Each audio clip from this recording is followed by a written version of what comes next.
Bonjour chers élèves, aujourd'hui nous abordons une leçon sur la pratique de la langue. Notre leçon du jour est intitulée « Les types de textes ». Et je vous demanderai d'être prêts pour prendre note de certaines explications. Nous commençons d'abord par définir ce que c'est un texte.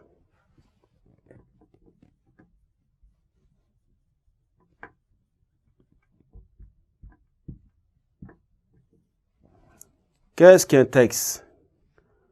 Le texte, par définition, c'est un assemblage des mots, des phrases qui donnent un sens complet. C'est un ensemble d'idées formant un discours. Alors, les textes peuvent être classés en fonction de leur type, car certains critères dépendent de leur fonction et de leur organisation. Et nous devons aussi savoir qu'il existe un nombre varié de types de textes. Même à l'intérieur des mêmes écrits, on peut trouver plusieurs types.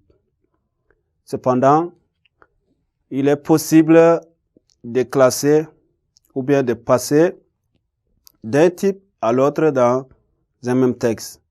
Par exemple, dans un roman, on peut passer facilement des textes de type narratif et en l'entrecoupant des passages descriptifs.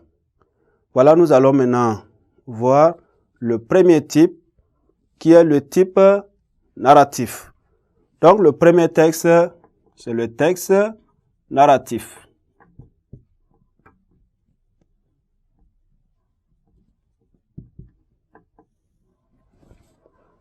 Qu'est-ce qu'un texte narratif?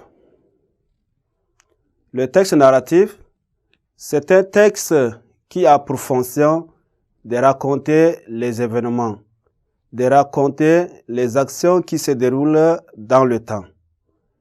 Et ces textes-là ont certains indices qui peuvent nous permettre de le repérer. Le premier indice pour repérer un texte narratif, c'est le temps du verbe. Donc nous avons le temps.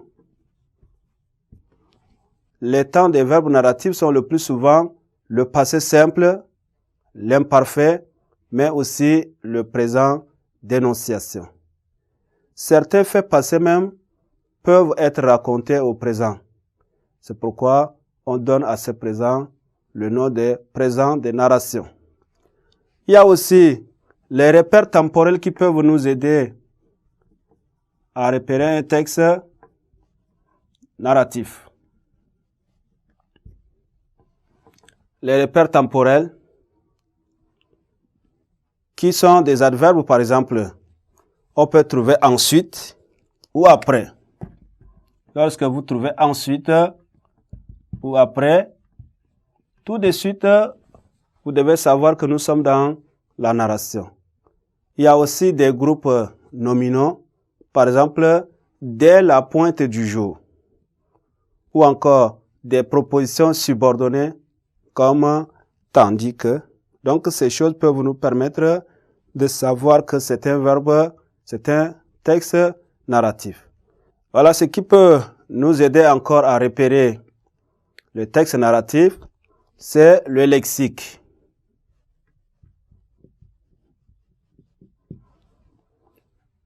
Le lexique du texte narratif est en particulier les verbes d'action et de mouvement.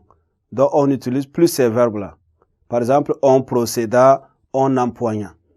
Ça, c'est le texte narratif. Le deuxième type de texte, c'est le texte descriptif. Le texte descriptif.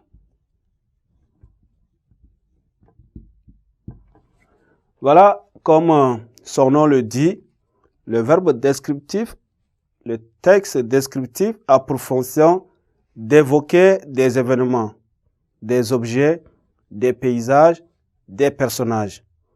Pour parler dans ces derniers cas, on peut dire des portraits qui se donnent à voir dans l'espace. Mais quels sont les indices pour repérer un texte descriptif? nous avons les temps. Les temps ici sont dominés par l'imparfait dans un contexte passé et présent.